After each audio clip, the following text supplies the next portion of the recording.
An attempted kidnapping. A plane crash that was dubbed a miracle. A little boy comes to the rescue. A woman evades intruders in her home, and a cop is ruthlessly killed. Find out more in this episode of True 911. In February 2020, Elysia Miller called 911 to report that she was drugged with a tainted cupcake by a woman named Juliette Parker. Parker posed as a baby photographer in an attempt to steal Miller's baby. Medical aid with status of the emergency? Yeah. Okay, what's the problem today? My girlfriend, she's sick, not sure if it's an allergic reaction or if there was possibly something in the food that somebody gave her. But she's been puking and I'm super spacey, it's hard to talk. And my hands and my feet and my arms are super numb. Are you having difficulty swallowing? I feel like my breathing is jacked up too. Okay. Do you feel like your throat is swelling? I don't know. My face is numb, up to my cheekbones. And I've puked 5 times now. And I don't know if it's an allergic reaction or if they drugged me with something. 'Cause I was fine. And then I ate a cupcake. I ate one. I was fine. I ate another one. And then my face started instantly going numb. Okay. And then they kept asking me if I was getting tired or not. Where was this at? Something's at my house. Something's wrong with me. You think someone might have drugged you? Yeah, I don't know. When did this happen? Me or, at 7 when I ate the cupcakes. Who are the people that might have drugged you? Where are they? They're gone now. They were my kids' photographer.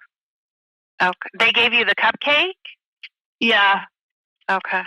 I'm telling you, something's wrong with me. Okay. I don't feel good. Yeah, we're going to get somebody out there, okay? When did you have the cupcake? So it was about that same time frame. So she gave me a glass, and it ended up being wine, and I had a sip of that when I found out it was wine. And then she gave me the cupcakes. I ate one. It tasted fine. And then the second one, I instantly started feeling. Okay. Then you started getting the reaction. Have you ever reacted to food like this before? No. Okay. All right. What's your name? Elysia, Elysia. Elysia, did you also want the police to respond to report this? Not at the moment. I just need to figure out what's wrong with me. Okay. Because after they left, I couldn't find my house keys or my car keys. Okay. So they were missing. Are you sure you don't want the police to also contact you? I guess they can. Yeah, that's PD, are you still on the line? Now, let me get you transferred back over to the police, okay, Elysia? Only because of the suspicious nature, okay? So just a second here. Okay, thank you. Yeah, you bet. Elysia, go ahead and talk to my partner, okay?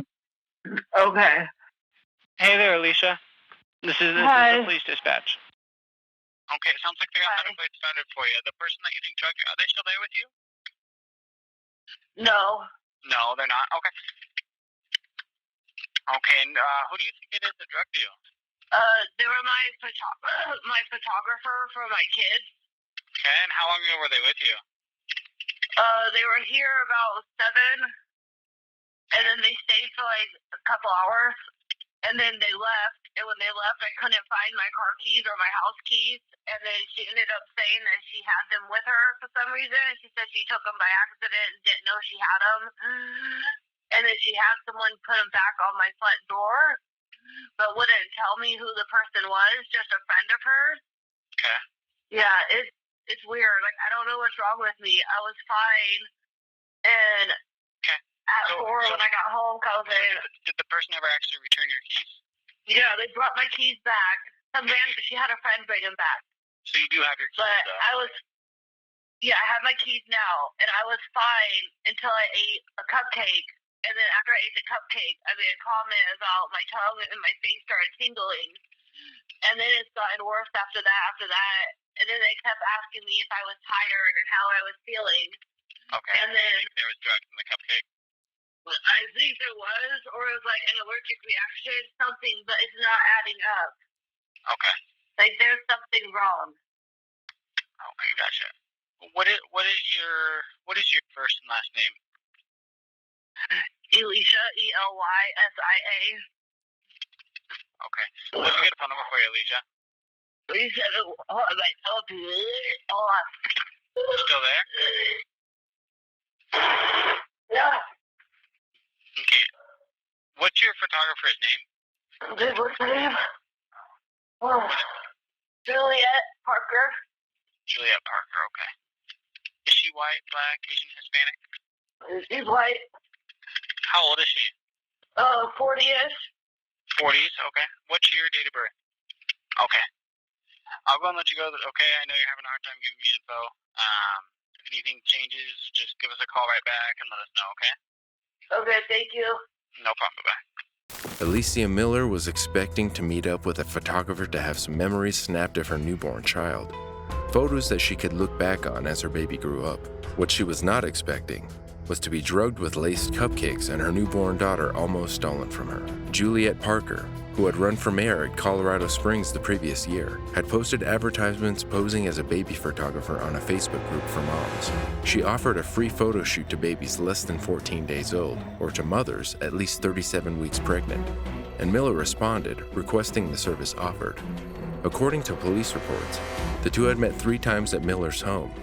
The first 2 meetings were incident-free, and Parker seemed to be who she said she was, but that was far from the truth. At the 3rd meeting, Miller was allegedly pressured into eating laced cupcakes by Parker's teenage daughter. Miller began to feel giddy and unwell. She felt her arms and feet becoming painfully numb, and she knew that something just wasn't right. She hastily asked the 2 women to leave and was able to contact 911 and report the incident before the drugs took over completely. Before Parker and her daughter left, Miller allegedly saw them stealing house keys and wiping their fingerprints off surfaces in the home. During police investigations, it was confirmed that the cupcakes were laced with the drug GHB, also known as the date rape drug. Police also discovered other possible victims who had reported their interactions when meeting Parker, who had been operating under pseudonyms like Juliette Gaines and Juliette Noel. Further evidence of the attempted kidnapping was brought to light when authorities discovered a text message sent from Parker's daughter suggesting the abduction of an infant to her mother's ex-boyfriend, as well as another one of Parker's exes from Colorado Springs. They came forward to report that he had received a call from Parker telling him that she had just given birth on February 5, 2020, the day of the attempted kidnapping. Parker and her juvenile daughter were arrested on February 14, 2020, and Parker faced charges of second-degree kidnapping and second-degree assault. Her bail was set at $150,000, which the alleged kidnapper posted for a second time, and walked free after pleading not guilty in court, despite police previously taking her back into custody after she posted bail for the first time due to her being a flight risk. According to her LinkedIn page, the former mayoral candidate has had very little social media presence since the chain of events, but is reportedly still the CEO of an NGO to feed the homeless. As of now, Parker is awaiting trial for the judge's decision, and her daughter still awaits her trial in juvenile court. Get your true crime fix by hitting that like and subscribe button to keep updated on our new content. A small plane crash of a Cirrus SR-22 in Gaithersburg in 2009 was later dubbed the Miracle on Mallory Place. The plane was destroyed after striking trees, but the pilot miraculously walked away, and no one on the ground was injured. Several neighbors dialed 911 to report the crash. House community? Yeah. Our name went. Here's rescue. Go ahead and talk to them. Yes, an airplane just went down. I think he had a parachute on him, a guy parachuting. I think the townhouse is across from T.W. Perry and Flower Hill, right up the road, Snuffer School Road. Do you have a intersection or It's Mallory. I believe it's Mallory and Snuffer School Road. Mallory? Mallory and Snuffer School Road. Okay, hold on. Oh, my God. Was it a big plane or a small plane? It didn't look like a real big plane. I want to say it's the smallest plane I've ever seen. Medium size. All right, what's your name? But we could hear the engine, this your name? noise. So did the plane explode? We could hear this noise, and my husband and I were here in the living room. I said, "What is that? That's a funny noise, you know?" And kind of loud. And I said, "It sounds like one of a plane. Something's happening to a plane." And I looked out here, and we could see it coming down over the trees. And all of a sudden, there it went. It went right down. These townhouses right before. Did you see any smoke or fire? We don't see any fire, no, but we can see I guess he must have had somebody parachuting or something behind him, or I don't know. I see a parachute type of thing strung from the tree. It's orange and white striped. So the plane went down, and I guess he had somebody behind her. I don't know. Maybe he tried to, get out of the plane and parachute out of the plane. I don't know, because I didn't see it happen, from the very start. I just saw it as it was coming down through the trees. So I don't know if the pilot tried to, if it's his parachute, if he was, somebody was, I don't know. I don't know what happened. But there definitely is a plane that just went down. Okay. All right, we're going to send some help out there. If you have any more information, call us back. Okay, sure, yeah. Thank you. Right now. Fire name on. Hello, my name's Mike. 8135 Snopper School Road. Got a small aircraft just came down in the across the street from the nursery here at Snopper School Road in Flower Hill. Okay. Mallory Place, Snopper School Road. It's right on Mallory and Snopper. Okay, you said right. So is it near Cherry Laurel Lane? Just past Cherry Laurel. It's coming on Snopper School Road, left on Mallory Place, Mallory. Okay, and your name? Is Mike. Hurry up. Okay, sir, we're on the way. Okay. Thank you. Fire and ambulance. A plane crashed on Mallory. It's Oh my God. School Road?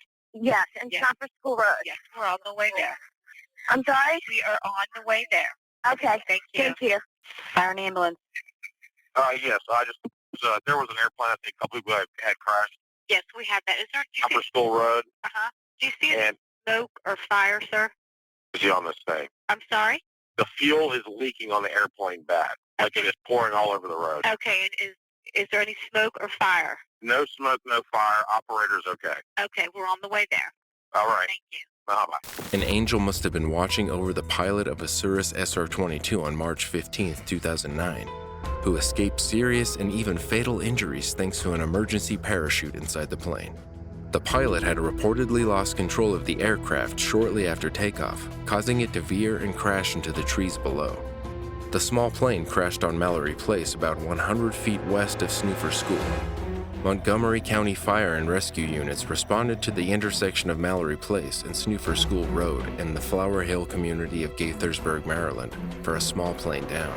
The plane had been destroyed, but miraculously, there were no casualties. The pilot initially refused treatment, but he was taken to Suburban Hospital for evaluation due to experiencing chest pain, likely from his seatbelt.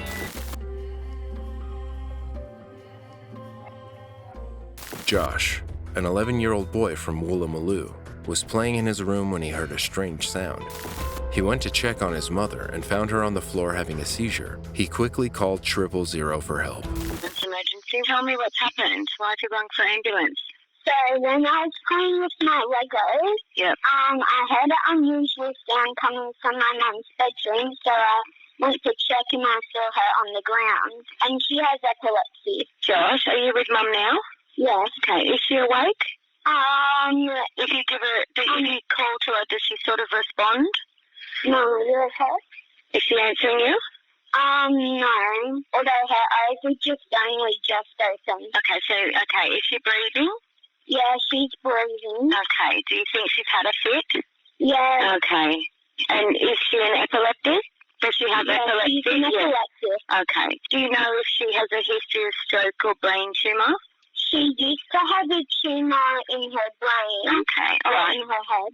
I'm going to stay on the line with you, Josh, okay, until the ambulance gets there. You did a good job ringing for her. Yeah. Have you seen her have a fit before?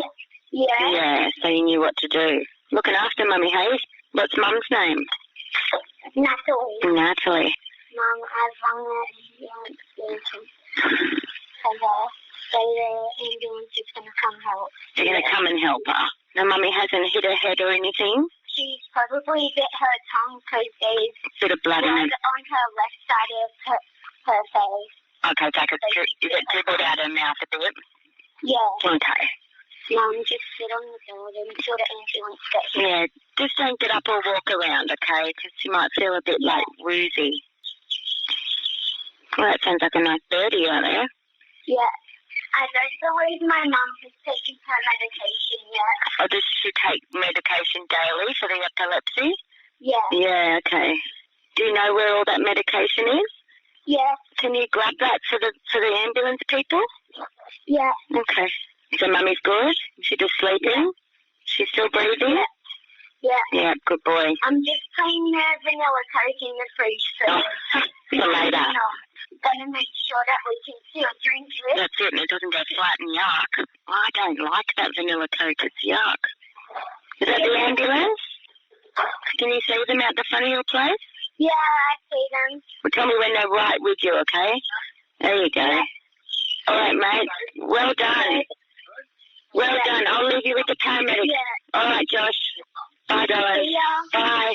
You'd never think that at the young age of 11, you'd witness your mother having a seizure, or that you'd have to call 000 to come and help. But that's exactly what happened to 000 Hero winner Josh. Josh was minding his own business one day when he heard an unusual sound, and to his shock, he discovered that his mother was having a seizure. The boy jumped into action and contacted 000, where the operator, Pieta, helped the boy to remain calm and guided him through running a breathing test to make sure that his mom wasn't struggling to breathe. Despite the stress the 11-year-old was feeling, he was able to keep calm and even gathered his mom's medications and kept an eye on her while Pieta remained on the line with him until paramedics arrived.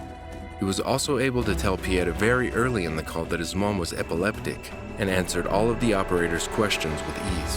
When interviewed by Kyle and Jackie O in their 000 Hero segment, Josh's mother, Natalie, expressed how proud she was of her son upon hearing the recording of his 000 call for the first time.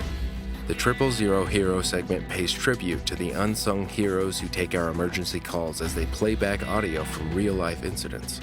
The segment also emphasizes the importance of teaching children what to do in an emergency and helping them memorize the emergency hotline numbers from a young age.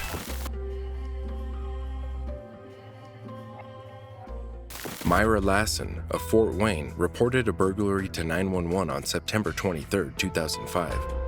She informed dispatcher Katrina Mace that she was hiding her under her desk, and the emergency call operator stayed on the line with her as she awaited police response. 911, where's your emergency? Hello? Hello? This is 911. You have an emergency? Yes, I think somebody's breaking into my house. Please. Okay, stay on the phone. Why do you think someone's trying to break into your house? I'm in the upstairs and they're breaking stuff downstairs. I know what's being broken. It sounds like glass, and I thought I heard maybe through a window. I don't know. You hear some glass being broken? I did. How long ago was that? A minute, 30 seconds. Okay, just stay on the phone. Just stay calm. I'm going to stay on the phone with you. Are you the only one in the house? I am. Okay, no children? No. You're in an upstairs apartment? I'm in the upstairs. House? Sorry, I'm in the upstairs. In your bedroom? I'm under a desk in the office. Which area of the house did you hear the glass breaking? Kitchen. Oh, please hurry. Do you have any weapons in the house that anyone could use? No. Okay, I have several officers coming that way. Just stay calm. You're doing great. Have any indication that anybody else that you know will be trying to get into your house? Any ex-husbands, ex-boyfriends, anything like that? No, my husband's at work. Okay. Just stay on the phone.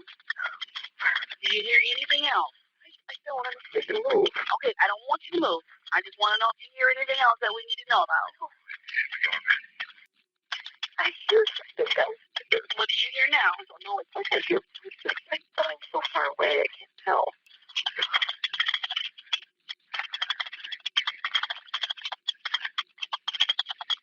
Okay, just stay calm. Just stay calm. Oh my God, they're coming upstairs. They're coming upstairs. Just stay where you're at. You can hear someone come upstairs? With flashlights, Amy? Just stay put where you're at. You don't have to say a word. They're behind you?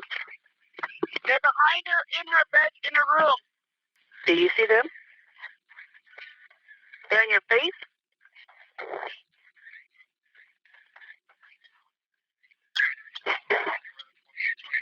Don't say a word. Don't say a word. Don't say a word. We are at your house. Do not say a word. Yep. See, they found the people, okay? Don't say a word. You're fine. Don't say a word. Just stay put. Stay where you're at. You still hear somebody in your house? Was it more than one voice? There were two. There was at least two. I don't know if they're chasing two. She's not sure if anybody's still in the house. We're chasing somebody, but I want you to stay put. Do not move. I'm sorry? The police are clearing the house. They're clearing the house, so you stay put. They've got guns out and everything, so I want you to stay put. They're going to clear that whole house, make sure that nobody else is there. And when they're clearing the house and when they're done, they're going to let me know that they want you to step out. But stay where you're at, hon. You're doing all right. You're doing excellent. Wonderful job. I know this will be a very scary thing, but you're doing fine. Can I call her? Can I say something? Do they want her? Okay.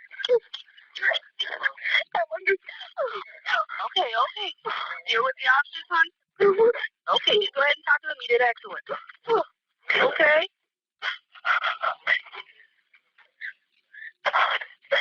You're with the officers? He said he was going to check something. Okay, then I'll stay on the phone with you. You did fine. And once I hang up, I'm sure they'll let you call your husband and let him know what's going on. Take a deep breath. I don't want you to hyperventilate or anything. Take a deep breath and breathe. You're okay now. You're safe. We got officers in the house with you. You okay? Okay, take a deep breath. They got there just in time, didn't they? They were standing right there in front of you? At your feet, huh? Wow. Is the office that you're in, that's not your bedroom, right? No, I'm in the office. You were underneath the desk? Desk in the office. And where were they at? Standing right in front of the desk, ready to grab the computer. Oh, okay. So you heard them say to get the computer? They were undoing it and everything? And then what happened? They were going to have to get under the computer to get under the desk. Oh, okay. And then what happened? They heard something and they ran? I heard the cops. Yeah, for some reason they went out of the bedroom. I don't know why. I heard some guy say, I don't know what he said, but they walked out of the bedroom and then the cops followed. Okay. You did awesome. Oh, you did awesome. I know there's broken stuff downstairs. I don't know how they got in. I don't know what they did. That's okay. I mean, that's nothing compared to, us not getting there on time, okay? They never, ever worked nice. And then the first time they did. Okay, what's your name, hon? Myra, M-Y-R-A. L-A-S-S-E-N. Did you happen to see what they were wearing at all? The guy that was in front of the desk had on black, like their swishy sweatpants, those slippery sweatpants. Like the windbreaker? Yeah, but they're very, very baggy. Black baggy pants? Yeah. And a really long, I don't remember if it was gray, long sweatshirt. What about the other guy? Antenna shoes. What kind of tennis shoes? I don't know. Okay, what about the other guy? I didn't see. I don't know. I couldn't see what he had on. Are they still checking your house? Yeah, he must still be in the basement. Okay. While I'm on the phone with you, unless you're okay to hang up. Are you not okay to hang up? No. Okay. I just want to call my husband. Okay. So you're okay to hang up now? Yeah. Okay. I'll let you go. You can go ahead and call your husband. Thank you. You're welcome. Oh, you were too. Bye-bye. Imagine someone breaking into your home while you are there. Would you freeze in fear, try to run, or hide before they know someone is home? Well, Myra Lassen chose the latter, and miraculously the suspects did not find her hiding place. In the heat of September 2005, Lassen heard glass breaking at her home. She hastily dialed 911 and hid under her desk as she informed Katrina Mace, the dispatcher who took her emergency call, of the incident. The intruders entered the room where she was hiding and was standing right next to the victim, who, unbeknownst to them, was still unseen under the desk. The dispatcher remained on the line with the victim until police arrived on the scene, including Fort Wayne's officer Andy Eyrick. 3 suspects were arrested in connection to the incident. One was found hiding in the basement of the victim's home, and the other 2 were pursued on foot and apprehended. Police were able to link them to other burglaries as well. The Fort Wayne incident was included in a television show called Call 911, which features remarkable 911 calls where the calm, steady voice of emergency dispatchers who take the calls. Trey Pierre Hummins feigned an emergency call to 911 on June 19, 2015, prompting dispatchers to send an officer to his location. He then ambushed and killed Cincinnati police officer Sonny Kim in cold blood. Cincinnati 911, what's the address of your emergency? This is Hamilton County with a transfer for Simpson and Rowe, possible male subject with a gun. Go ahead, sir. Yeah, for some reason I feel like he was walking around being belligerent with a gun. Okay, you saw a gun? Yes. Male, black, male, white? Black male, of course. Okay. And then the age, height, and weight of this person? Short guy. I couldn't make out what he was wearing, but I just know he had a gun. To you? Young, little facial hair, but looked pretty young to me. So if you had to guess, would you think he was in his teens, his 20s, his 30s? I don't know what. Like very early 20s. Early 20s. Okay. When you say he was short, by how tall would you say? About like 5'6". Okay. And what would you give him in weight? Go 180. He's a little thick fella. 180. Remember any colors of the shirt or the shorts or the pants or whatever? Yeah, I just know he had a white T-shirt on. It was happening so fast I couldn't think. Okay. Now, which way was he going? On what street? He's standing right there at the corner of Simpson and Rowe. Standing at the corner. Where's the gun? In his hand. In his waistband, in his ankle socks. Where was the gun? Where'd you see it? Oh, waistband. In his waistband. What appeared to be a gun in the waist of his pants. You remember the color of the pants? I don't. I'm sorry. I just remember him. I can't think. I just know he had a white T-shirt on. Like I seen it, and I try to remember it, but right now it happened too fast. Okay. What's your name, sir? I just ran. Okay. What is? My name is Trey. My name is Trey Pierre. Trey Pierre? Yes. Okay. I got you. I have it in for dispatch for the police to respond. Thank you. You're welcome. All right. Bye-bye. Hello, Cincinnati 911. What's the address of your emergency? I just called about a guy with a gun. It's at what address? Western Road. Please get to Western Road as soon as possible. Okay. Did you give us Simpson and Rowe when you first called? Yes. Western Okay. Road. Let them know it's at Western Road. Okay. It was a dark day for the police force of Cincinnati when 48-year-old Sonny Kim was shot and killed by Trey Pierre Hummins. Kim's death marked the first killing of a Cincinnati police officer killed in the line of duty since the year 2000. Hummins called 911 and reported a man brandishing a gun in his area and then waited, armed with the gun himself, until Kim arrived. Upon his arrival, the caller ambushed the caller before he had even stepped out of his SUV and shot him. Hummins was then shot and killed himself by an officer responding to help his colleague. In interviews with Hummins' mother with reporters, she stated that she believed that her son admired and respected Officer Kim, but that he simply wanted to die. Kim had served over 27 years in the Cincinnati Police Department. Originally from South Korea, he and his family immigrated to the United States in 1973. He owned and taught Japanese Karate Do dojo in Sims Township. His family donated and raised money for organizations helping the youth and other survivors of line-of-duty deaths, which makes his death even more harrowing and ironic. He is survived by his ever-grieving wife and 3 children. In 2017, the news of Kim and Hummins was streamed back into the media when Mayor John Cranley reportedly honored Kim's killer in error when a staff member allegedly approved a proclamation declaring June 1st as Trey Day in honor of Trey Pierre Hummins. This proclamation had been submitted by Ronald Hummins, father of Kim's killer. In an apology, a tearful Cranley announced that the proclamation was a huge mistake, and in an apology letter to FOP President Dan Hills, wrote that both staff members who received the proclamation were not in my office, nor worked for the county of Cincinnati when Officer Kim was murdered. Thanks, Dan. I am really sorry that my office, that we mistakenly issued a proclamation on behalf of a man that murdered Sonny Kim.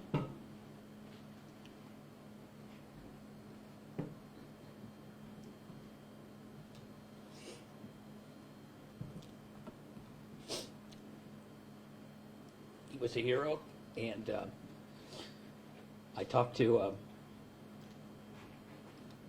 his widow, Jessica Kim. Called Tom Sandman. I called the chief. I've apologized to all of them. This was a huge mistake. It was not done intentionally. It was human error, but the buck stops with me. And I got into public life to make the city better and to support law enforcement and to support the people that keep our streets safe. I love our police department. I walk with them, ride with them, and I would never do anything to hurt them.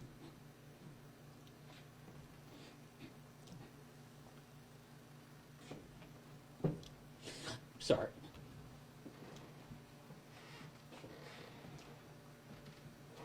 Ronald Hummins runs a campaign to raise awareness and funds for undiagnosed mental illness in his son's name. The proclamation references fighting child abuse and impacting mental illness. Don't forget to like this video if you found it interesting, and subscribe to join us in the next episode of True 911.